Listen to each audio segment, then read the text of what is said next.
I've been intrigued by this question of whether we could evolve or develop a sixth sense, a sense that would give us seamless access and easy access to meta information or information that may exist somewhere that may be relevant to help us make the right decision about whatever it is that we're coming across. And some of you may argue, well, don't today's cell phones do that already?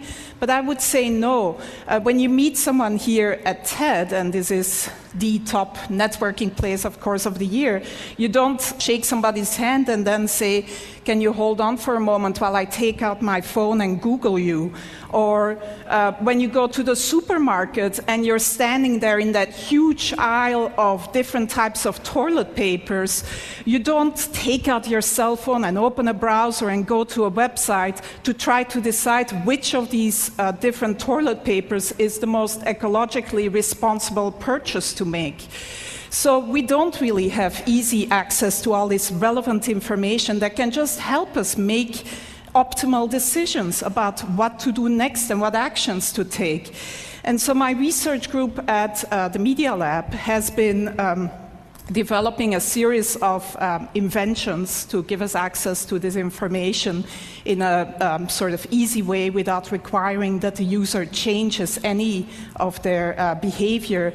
And I'm here to unveil our latest effort and most successful effort so far, which is still very much a work in process.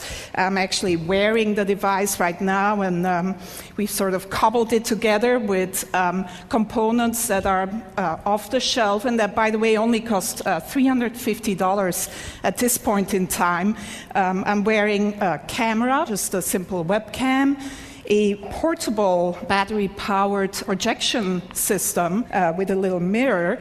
These components communicate to my cell phone in my pocket, which acts as the communication and computation device. And in the video here, we see my student Pranav Mistry, who's really the genius who's been implementing and designing this whole system. And we see how this system lets him walk up to any surface and start using his hands to interact with the information that is projected in front of him.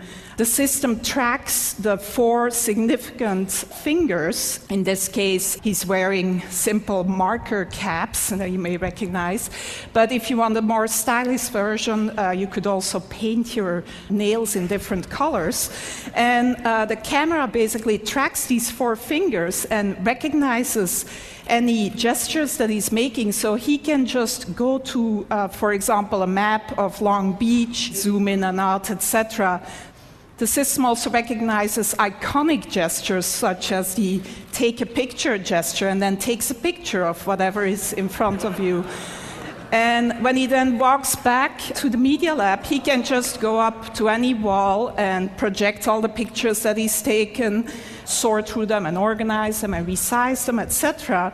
Again, using all natural gestures.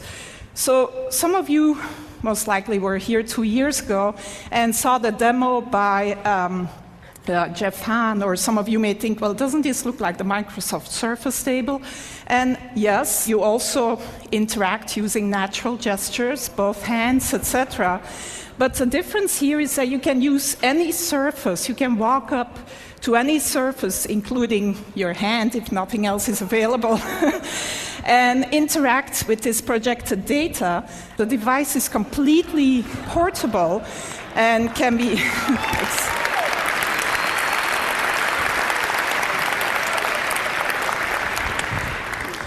So one important difference is that it's totally mobile. Another even more important difference is that in mass production, this would not cost more tomorrow than today's cell phones, and would actually not sort of be a bigger package and could look a lot more stylish than this version that I'm wearing around my neck.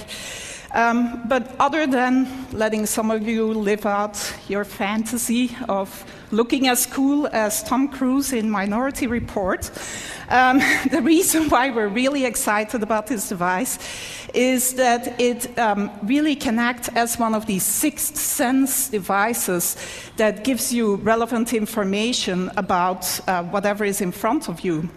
So we see Pranav here going into the supermarket, and he's shopping for some paper towels.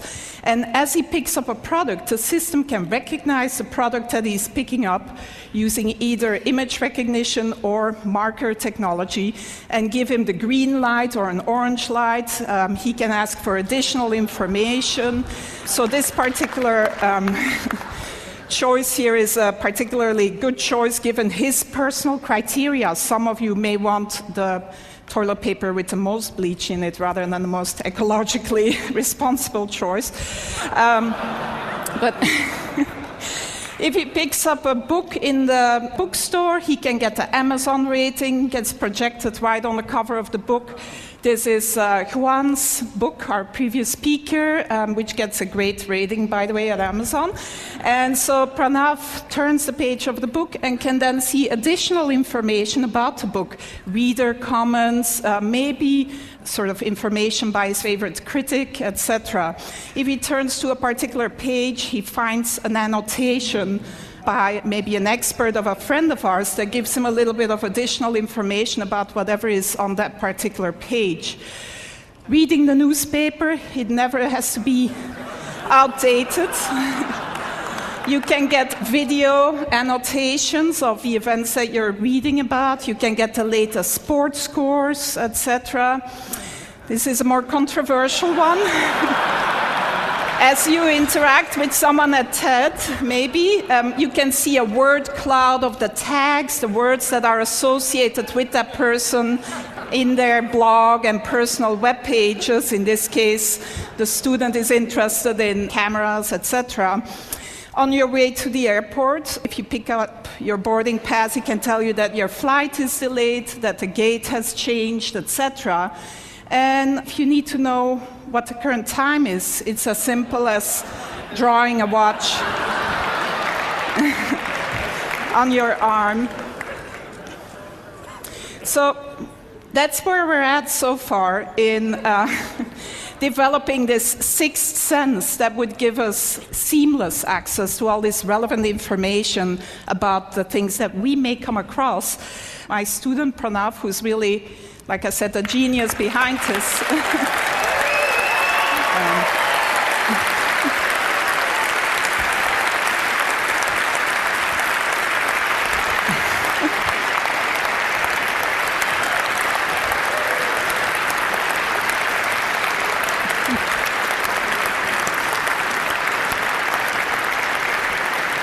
He does deserve a lot of applause because I don't think he's slept much in the last 3 months, actually. And his girlfriend is probably not very happy about him either. But it's not perfect yet. It's very much a work in progress. And who knows, maybe in another 10 years, we'll be here with the ultimate sixth sense brain implant. Thank you.